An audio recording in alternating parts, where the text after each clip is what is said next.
We cannot say, I'm a follower of Jesus and it doesn't reflect our life. We cannot say to people that I'm a Christian and yet our lifestyle says something else.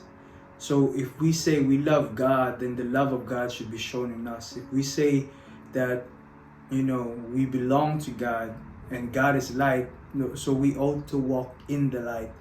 And so these things that we need to assess ourselves, that if we are comfortable with sin, if we are comfortable with flesh, then there's a big question mark in our walk with God. There's a big question mark in our surrender to Jesus.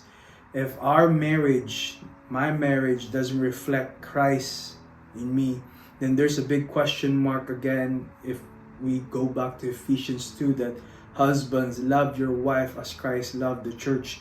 So if my marriage doesn't reflect Christ's love over the church, then I need to assess myself and say, Holy Spirit, where did I go wrong, or what can I do to fix this? What can I do to surrender it to you, and that you will help me to change? So the verse here in 1 John chapter 2 verse 7 says here, dear friends, I am not writing to you a new command but an old one, which you have had since the beginning. This old command is the message you have heard, yet I am writing you a new command.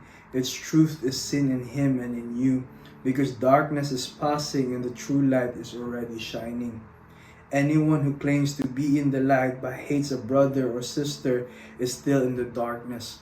Anyone who loves their brothers and sisters lives in the light, and there is nothing in them to make them stumble. But anyone who hates a brother or sister is in the darkness and walks around in the darkness. They do not know where they are going because the darkness has blinded them. And this is what John is saying to all of us here, to the believers, to the followers of Jesus, that we cannot harbor hate in our heart. Because if we say Jesus is Lord over our heart, then mean to say He is Lord over our